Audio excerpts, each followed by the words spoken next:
Mon billet libéral du jour porte sur un concept né durant la campagne électorale et qui devrait figurer à l'agenda de la prochaine législature, le dividende salarié.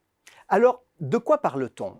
Aujourd'hui, en France, la participation permet de partager entre les salariés une partie du profit.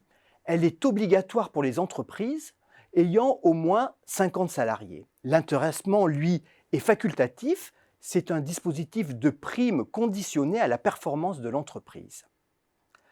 Lancée par le général de Gaulle, cette association entre capital et travail, selon sa propre expression, a été moult fois adaptée, mais elle reste très marginale.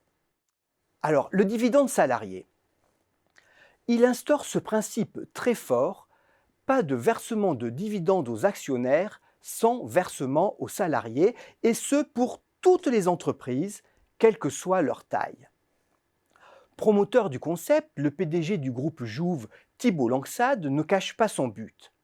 Dans la veine gaulienne, il s'agit de réconcilier les Français avec le capital. Il écrit « Le dividende n'est pas une spoliation, c'est au contraire un puissant levier pour porter une vision d'avenir pour notre pays. » Si l'objectif est noble, le mot valise, lui, est beaucoup plus ambigu.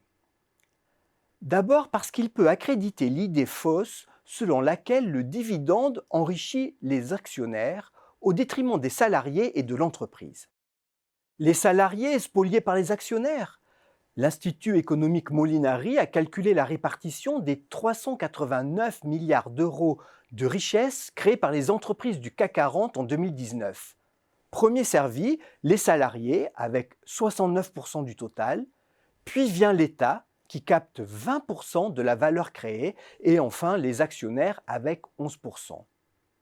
L'entreprise affaiblie par les actionnaires, l'idée est cette fois-ci que le dividende est un frein à l'investissement. Le ministre de l'économie a ainsi demandé aux entreprises, c'était en 2020, de suspendre ou de réduire le versement des dividendes pour relancer l'économie après la crise pandémique. L'ennui, c'est que les grands groupes du CAC 40 investissent en proportion énormément tout en distribuant des dividendes. Le concept de dividende salarié est également ambigu car il peut laisser entendre que le dividende est une rémunération et simplement une rémunération. Or, c'est plus complexe. Comme l'explique l'économiste Valérie Mignon, lors de son versement, le montant du dividende est soustrait du cours de l'action. Son versement modifie donc le portefeuille de l'actionnaire. Plus de trésorerie, moins de valeur en action. Résultat, la distribution de dividendes ne s'accompagne pas d'un enrichissement de l'actionnaire. Cet enrichissement vient de l'appréciation éventuelle de la valeur de ses actions, la plus-value potentielle liée au résultat d'exploitation de l'entreprise. Si l'action dégringole, l'actionnaire n'a que ses yeux pour pleurer, il prend son risque, comme disait l'autre. Ainsi, le dividende est plutôt un signal, une information envoyée au marché sur la santé de l'entreprise, sur son avenir. C'est aussi un moyen de fidéliser les actionnaires dans un univers très concurrentiel. On le voit, cette mécanique est assez éloignée de certains raisonnements simplistes.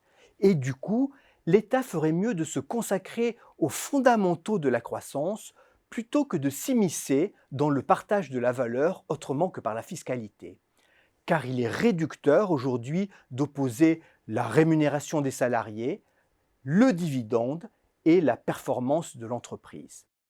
Si une fois ces ambiguïtés levées, le dividende salarié permet une grande réconciliation, va pour le dividende salarié.